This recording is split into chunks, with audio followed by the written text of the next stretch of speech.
I don't have to be the first to tell you that democracy is under attack. We're seeing this in multiple ways. One way we're seeing it is the city of Miami has postponed elections. I think that's a nice way of putting that they've canceled elections. There were supposed to be elections this November, and they canceled them, and they're going to have them now in a year. The Miami City Commission voted 3-2 on Thursday to postpone the city's November 2025 election to November 2026. This is such a bad move that the governor of Florida, Ron DeSantis, said that it's likely not legal. The Florida Attorney General, James Uthmeyer, and Governor Ron DeSantis argued the city lacks authority to change the election date without voter approval, as the city charter requires odd-year elections and voter consent for amendments. So it's happening out in the open, and nothing's being done about it. We're also now, of course, learning that Texas is getting gerrymandered as shit because Donald Trump said so.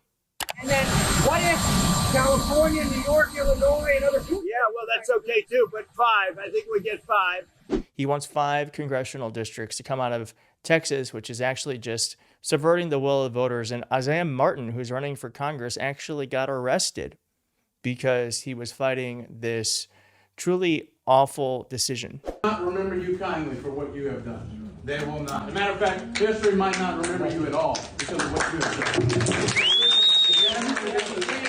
You need to have shame.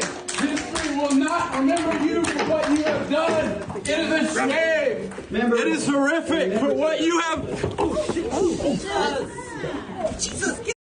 Yeah, so that's what's happening in this country right now. And so that's why I want you to listen to David Pepper, who is the former Democratic Party chair of Ohio. He's been closer to this than anyone. And he has ideas of, if you're feeling hopeless, how you can get involved and make a change so that this stuff stops happening. Here's David, and thank you so much for joining. David, thank you so much for joining. I know you have a book out. I'm going to butcher the title. Saving Democracy? Like, it's How to Save Democracy? Yeah, Saving Democracy. It's framed as a user's manual. So it's not some 30,000 foot. It's here's what you can actually do wherever you are. Does democracy need saving in America? Oh, yeah, it does. And one of the things that I've tried to do in all my books is give a viewpoint from a state that's been through the hell of losing its democracy. I'm from Ohio. I've been battling this battle here for years.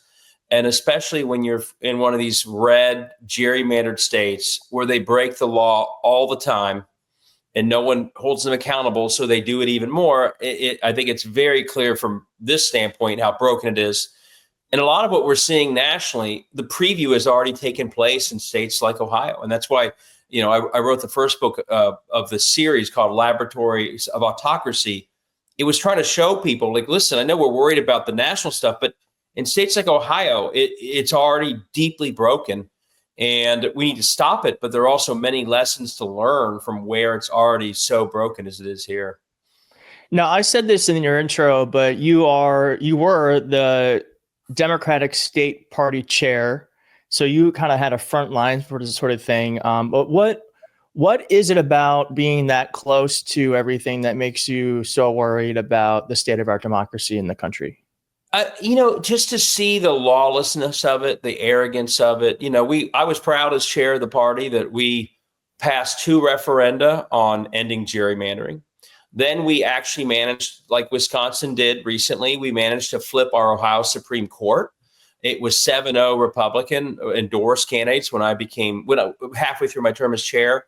We made a real concerted effort. We flipped that court in 2020. We won by 10, even when Trump won by 8, the swing seat. And then to see that despite all of that, they literally will change the rules. They'll rig the rules. They'll ignore court orders as long as they need to. They'll run up the clock.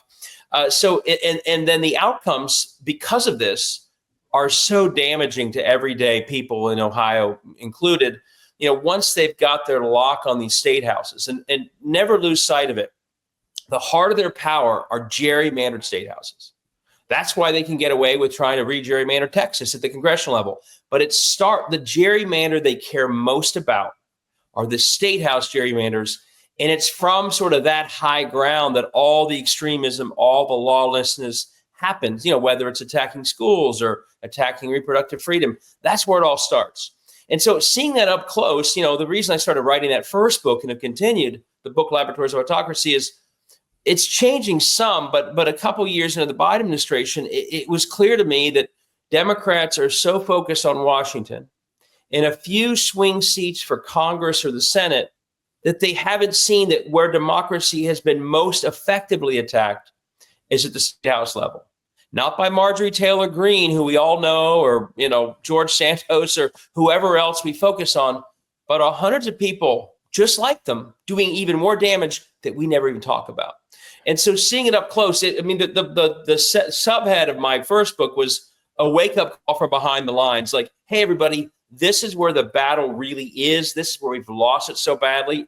And if we don't go back to this place and start building from here, we'll keep losing. Well, I want to get into how we can save it in just a moment, but there has been this new kind of narrative from Democrats where you have Governor Newsom kind of saying, well, hey, we're going to fight fire with fire in California, and the governor of New York, Kathy Hochul, saying the same thing. And there's even like memes now, like, God forgive me, but we need to gerrymander the fuck out of my state, And so I wonder, what is your perspective on Democrats fighting fire with fire? Well, so I'm all about accountability. I'm all about taking the battle seriously. And I've known Newsom for years, and I respect the fire he's bringing. But I still don't hear what we need to do, which is we got to fight it in the red states. If our only answer to them gerrymandering red states is we gerrymander blue states, we're not stopping the heart of the problem, which is that they've grabbed hold of states that actually weren't even that red not long ago, like Ohio. Missouri voted, for Ohio used to be a swing state. Yeah, Iowa. So, I do think coming up, it's got to be very smart, because I think there's a downward spiral with gerrymandering where in the end everybody loses. So I think it's got to be precise and smart. But there's no shortcut here. The real going on offense, and this is what this new book's all about, and all of them, is not just doing what we got to do in blue states. It's actually bringing the battle to red states. It's going to the places where the damage is being done in however you can, be it run in more places, be it referenda like we did in Ohio about protecting reproductive freedom. It's going to these places and no longer seeing them as sort of the flyover country of democracy that we just have given up on. And so even the fighting fire with fire, which I think feels good, isn't as far as we need to go. And it's not as long as we need to go. And that's why this book tries to lay out, get onto the ground where they are doing the damage. I equate it to a soccer game where one team is always on offense, just kicking the ball over and over and over at our goal. And the Democratic strategy has generally been, it's changing, like you said, our U.S. Senate seats are the goalie, trying to stop the shots. But we're not actually trying to block their players kicking the shots because they're kicking them from state houses. It was Mississippi that gave us Dobbs, a Mississippi State House. It's a gerrymandered legislature in Ohio that's attacking universities. So until we go to where those shots are being taken and start to run against these people, and here's the good news. Most of what they're doing is toxic. The reason gerrymandered state houses are so important to them is because they know that they're pushing for things that are generally very unpopular, like cutting Medicaid, like destroying rural public schools. And if they're no abortions without any exceptions, those are 90-10 issues, 90% agreeing with us. So the only way to get away with this stuff is gerrymandering, and they know it. And that's why they'll fight so hard to keep it. But rather than just quitting all these states and thinking, oh, we'll fix the problem by doing something different in blue states, and that's a good conversation to have. The real solution longer term is to go to red states and start building up from the state house up and take the energy we are seeing that you just talked about and saying, well, while we're at it, let's go start supporting people running in these tough places. And in case this sounds crazy, like, oh, who would ever do that? This is what the Koch brothers did when they decided to create ALEC and not only give to presidential or sexy Senate races, but to invest in state house races, including in places where they've been losing. And this is exactly what Karl Rove did. When we were celebrating Obama's victory, Karl Rove wasn't dreaming about Mitt Romney in 2012. he took that Tea Party energy and he used it to go win in state houses that they had just lost. So whenever parties have come, and Howard Dean did the same thing, whenever parties have been really on the outs, the similar pattern is clear. They start by going to ground at the state house level in the next midterm, including in places that people may not at first blush think they can win. So the longer term strategy has to be that, or we're always kind of on defense. And as I said, we're the goalie trying to stop uncontested shots from 24 state houses that just don't feel any accountability for being as extreme as they are. Well, I know there's a lot of folks watching right now who are in a red state who are probably feeling energized by this, or at least I hope so. I mean, this is a time of a lot of hopelessness. And so any ounce of hope we can give folks is great. So I know like you're saying going to red states, but like, what does that look like in actuality? So it looks like a number of things. One is to the less political people who aren't as into like campaigns, know that in some states like Ohio and Missouri and others, Florida, a huge part of winning here has been using gerrymandered state house to suppress votes. And suppress votes, we know where they're suppressing them in cities like ours. So let's say some of your listeners, and my guess is this is not most of them, aren't that political. They're kind of nonpartisan. Well, I would say to them, you're on the front lines if you're in a red state of democracy. Don't think it's just some, Senate race in some blue or swing state somewhere. We need to win those, but you're on the front line. You're being attacked. We know how they are attacking you in one way. It's they're suppressing the hell out of the vote. So use your footprint in life, and I go through this in the book, to figure out, are there nonprofits that you volunteer for that could actually register voters? In Ohio, there certainly are many, homeless shelters, food banks. Every mayor in a state of Ohio could be using the public-facing part of City Hall to register the very voters that are being purged by the state house. So there's a lot more than that. I'll just use registration one example. But another one, and we're seeing this. And so my book isn't just offering up sort of high-level hope. I give a lot of examples. As much as we got excited about Amy McGrath running against Mitch McConnell in Kentucky, we need to see that if you took literally like 10% of the money she raised and you put it into state house races, you could run 30 races. And you would actually, if you did it early enough, you could entice 30 people to run in districts that we otherwise don't even run in. I got to say, that's something I do not do on this channel is I do not promote races that are hyped up just because they feel good. Like I'm a big believer in putting money in places where they can actually make a difference. I'm actually partnered with Oath. I don't know if you know Oath, but they are a fundraising operation where they actually can use data to find the most flippable seats in House races and congressional races, and where your money can go much longer and much further distance. But I do think that we get wrapped up in these races that feel good because we hate the other person, like Mitch McConnell or Lauren Boebert, who actually did very closely lose her seat, or Marjorie Taylor Greene, like you said before. But I do think that, that's such a great point that, be really smart about where you put your money. Yeah. And so I'm a big fan of another group. I don't know if you've heard of them, called the States Project. And what they're doing is, they're convincing. So I have two different layers. You may not agree with both of them. I think we need to, one, focus on those flippable state house seats. Like we're only a couple seats from the Arizona majority.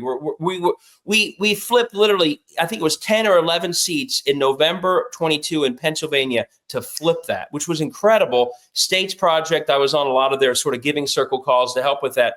So we got to target those. But the other thing we have to do, and this is a longer game, but this is sort of what they've done. We have to no longer allow 30 or 40% of Republicans in states like Tennessee or others go uncontested at all. The career of Mike Johnson is the career of someone who's never been in a real election. His first race for the state house, uncontested primary, uncontested general. His reelection, uncontested. His next three campaigns for Congress, he decided to run for Congress, blowouts in gerrymandered districts. But could he lose? Like, is he not in like a super red gerrymandered district? Yeah, exactly. He's in but I believe, and again, not everyone will agree with this, but I believe very strongly that as bad as gerrymandering is, it's worse when these people literally don't even feel a moment of transparency or accountability because they don't even have an opponent. And what happens there is we get complete dead zones of democracy where they can pass the Dobbs law in Mississippi. Like the Texas abortion law was terrible. The author of that law in Texas, the senator, didn't face an election, a competition, his next race. So what happens when we literally don't even run is the extremism is on steroids. The only thing they worry about is next primary. So I do think beyond the strategic, we need to have a baseline of support that says to people, and this is, I'll talk about how we do this, that says to people in the more red areas, we care that someone runs here. You are not so forgotten that we don't even want a choice on the ballot, because no choice on the ballot means no messaging from Democrats about how they destroyed your local public school. They get to blame it on the border, even though it was them defunding at the state house, or whatever other issue, Medicaid cuts, they'll blame on not themselves. So by running in more places, even ones we think we're going to lose, again, they shouldn't have the money that, a swing congressional race has, but give enough so that people see that there's a value in running, and give enough so they have a message that lifts turnout. That means they're messaged in more places. And so in case that sounds pie in the sky, a couple of years ago, when I started talking about this, I heard from a organization in Missouri that had come up with a way to crowdfund support for tough state house districts. And I brought the model to Ohio. And in the last election, by getting 1,000 monthly members pitching in a little bit every month, we were able to raise one of the biggest amounts in the state and not give it to the swing candidates who actually get a lot of money, but we were able to be the funder of 56 state house candidates in tough districts. And we were probably the largest funder of 50 of them, so that they could go out and actually make the case. And by the way, this is starting to happen in other places. Florida, a couple of years ago, about 40% of the Florida Republicans were uncontested. The new chair there, Nikki Fried, in 24. I'm a big fan of hers, and I was actually a communications. I was a communications director in 2022. Even more impressive because of the results. Same story, and I have some of these charts in my book. You'll see I get a little fired up on this topic. North Carolina, again, 2022, maybe had 20-30% of the districts at least uncontested. Anderson Clayton became a brand new chair, and she started recruiting, and she recruited a candidate in all but 2 districts. And we know not only did North Carolina end the supermajority, but even better, Allison Riggs won by 700 votes. She would not have won if they had not had candidates knocking on doors in dozens of additional districts that only 2 years previously had been uncontested. So one of the messages of the book is, don't only look to some faraway place, although you should, like I do with States Project, but know that a lot of the competition for democracy is in districts. Even if you're in a red part of a red state, you're much better off having people run every time, making the case, lifting turnout, than we are having had what we've had for too many elections, which is just 40% or 50% of an entire state. There's just no election at all. Or in Stacey Abrams, for example, in Georgia, literally stuck when she's running for governor, having to make up for 40% of the districts where there's no Democratic candidate at all. That long term is a losing proposition. And the good news is that means there's more that everyone can do to battle democracy where they are, and not only hope someone else in some other state saves the day. Well, I guess also, so if you're seeing this and you're feeling inspired, I do think that anyone can run. Anyone should run. If you're listening to this or watching right now and you're saying to yourself, no one has ever run against my state rep or state senator, run. John Ossoff was a documentarian before he became a U.S. senator. Okay. So the only qualification you need to be a representative is to want to make change for your community and to have an idea of how to get there. That's it. And I do think that, like this channel here, like I was telling you, I started this thing a year ago. Look where it is today. It's one of those things too. You put a stake in the ground and beautiful, amazing things can happen. It just takes you really planting the seed and then watering it. It can grow. So if you are watching this and you think that you can do something in your community, whether that be running or volunteering, or you know someone who should run and you could be the catalyst for them running, please do that. Because like you're saying, I do agree that what is that phrase? You miss 100, you miss all the shots you don't, I don't know. I'm not in sports, but you know what I mean? Like if you don't swing, you're not going to hit the ball. Yeah. So we need more people swinging. Yeah. And the way I put it is not everyone's the ideal candidate, but take ownership in your district that somebody runs. It could be you. It could be your most impressive friend. It could be the 30-year school teacher, but don't let that filing deadline go by. And this is especially true in red areas without someone running. And if you get, this is sort of the typical response from Democrats. If you get a call from someone asking for money, which is what they have to do, good or bad, and you ask them, what's your district look like? And they say something like, well, it's kind of a tough district. No one's even run for this in a couple years. The typical past response of a potential donor is to get off the phone as quickly as possible and to only help that swing district. If someone calls you and says, I'm running in a district that no one's run in for the last 2 cycles, you stop and you say, my God, thank you. That's amazing. You are literally, and one of my philosophies is the public service started the day you started running, even if you never win. In a world where democracy is collapsing, and so much of America doesn't even have a choice, the people who are brave enough to step in a tough district their service began, and if they never win, their service to democracy was every single day they were out there on message, lifting turnout, knocking on doors. So when you get that call, if you're not the candidate and they call you and it seems like a tough battle, thank them. Say, thank you for stepping up. We need more of you. And see if there are ways to help, give or don't give, depending on what your overall budget is, volunteer, do a house party. We have literally sent a message for far too long. And this is why we've had so many uncontested races, that we do not value people running in tougher areas. And when we send that message over time, it means no one runs. So we have to sort of rethink it. And that's why this thing I started, people are interested, it's called blueohio.org. And we have more than 1,000 people who pitch in $8 a month. And all that money goes to help people who otherwise pretty much don't get any help. And we have an equivalent now called Blue Missouri. We're trying to start one. It's building in Tennessee. 50% of the Tennessee Republicans who voted out their colleagues, remember, after they supported, gun safety after the shooting, 50% of those Tennessee Republicans had not had a competition in the prior election. That's why they're acting this way. Some of these people, or most of them at this point, all they've ever known is a world of gerrymandered and rigged elections on their benefit, on their behalf. And so they really have never had accountability. They've never had to answer tough questions. And we need to change that over time. In addition to all the other things we have to do, that is sort of the bedrock baseline battle we have to take on. And the good news is, States Project, Blue Ohio, they're examples, contest every race, others. There are people doing this, and it's starting to build some real momentum.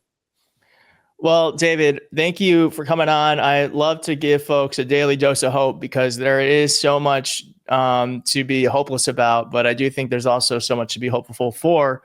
And so thank you for coming on. I do think that I hope someone hears this and it feels inspired and does something differently tomorrow. Awesome. So thank you. And the book's called Saving Democracy, and you can get it, I'm assuming, on Amazon and anywhere else. Amazon, Barnes and Noble, ask your bookstore. It's the second edition, though. It's got a lot more. Basically, there's a lot more in it post the Trump victory. Take it. The goal really is to be an instruction manual for those of you who, the problems here, but you want to feel like your work is really, really effective. It tries to walk through what you can do, examples like we've talked about, et cetera, et cetera. So great. Well, thank you again. For having me on, and people can find me also through Substack, where I can answer questions in follow-up. So great.